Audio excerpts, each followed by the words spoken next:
Assalamualaikum warahmatullahi wabarakatuh. Saya Anggudi Anggana Mulia Saputra Pratama, mahasiswa manajemen sumber daya perairan angkatan 2018, ingin mempresentasikan review jurnal dari mata kuliah produktivitas perairan yang diampu oleh Ibu Indah selaku PJMK mata kuliah tersebut. Langsung saja ke jurnal pertama dari Nur Asia Umar tahun 2014 yang berjudul Mekanisme Pemangsaan Plankton dan Daya Dukung terhadap Kelangsungan Hidup Benur dan Nener di Perairan Pantai Kabupaten Pindrang.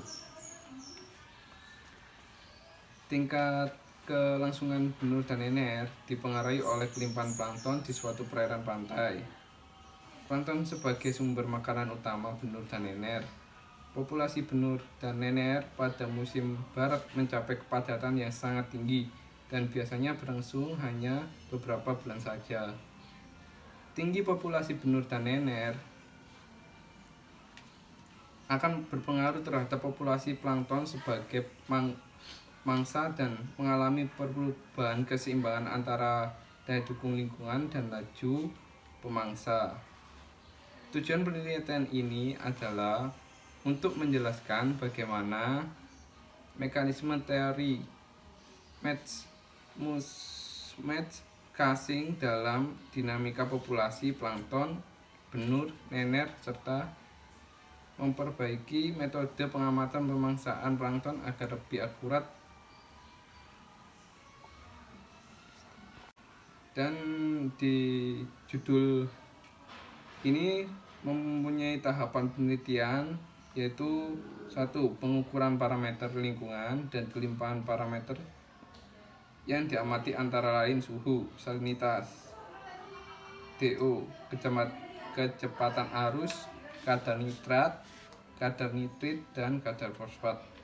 2. Pengambilan sampel plankton, benur, dan nener, dan larva lainnya. Selanjutnya, pengambilan sampel plankton menggunakan plankton net dan seser. Plankton net yang digunakan untuk fitoplankton dengan ukuran meses 30 nanometer mikro dan untuk zooplankton mesesnya itu 50 nanometer mikro dengan luas bukaan 962 cm persegi. Untuk menyaring benur dan nener serta larva lainnya itu menggunakan seser, yaitu alat tangkap dengan meses 0,1 mm yang digunakan nelayan setempat selama ini sebagai pengganti larva net.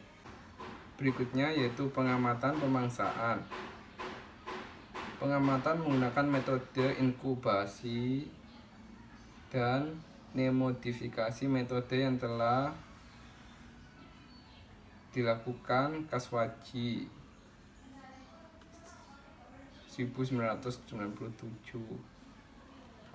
Setelah itu menganalisis data menggunakan analisis ragam ANOVA dengan faktorial rancangan acak kelompok sesuai model linier. Populasi benur dan nener yang ada pada daerah penangkapan di Kecamatan Supa sangat dipengaruhi oleh dinamika populasi plankton di samping aspek lingkungan yang mempengaruhi persebaran benur dan nener. Persebaran benur dan nener, dan itulah review jurnal dari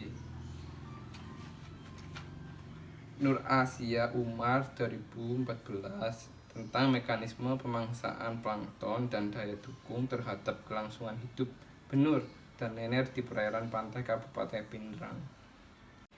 Selanjutnya, review yang kedua dari jurnal Iska Dasmawati, Alindra Amelivia, dan Leni Brilian Ardayanti yang berjudul Studi Pendahuluan Kelimpahan Plankton di Perairan Darat Surabaya dan Malang. Selanjutnya yaitu ke pembahasan dari jurnal tersebut. Plankton merupakan organisme perairan yang keberadaannya dapat menjadi indikator perubahan kualitas biologi perairan sungai. Keberadaan fitoplankton dapat dijadikan sebagai bahan bioindikator adanya pencemaran suatu ekosistem perairan. Menurut Utomo, tahun 2011 menyebutkan bahwa mikroalga plankton merupakan parameter biologi yang erat hubungannya dengan zat hara atau unsur hara. Ada 3 faktor utama yang mempengaruhi respon pertumbuhan plankton, yaitu suhu, cahaya, dan nutrien. Zooplankton merupakan konsumen pertama yang memanfaatkan produksi utama primer yang dihasilkan oleh fitoplankton, dan perubahan lingkungan yang terjadi akan mempengaruhi kelimpahan atau keberadaan fitoplankton. Perubahan lingkungan juga dapat berpengaruh terhadap laju pertumbuhan zooplankton, di mana fitoplankton sebagai makanan utama zooplankton. Sekian itu review jurnal dari saya. Kurang lebihnya mohon maaf. Wassalamualaikum warahmatullahi wabarakatuh.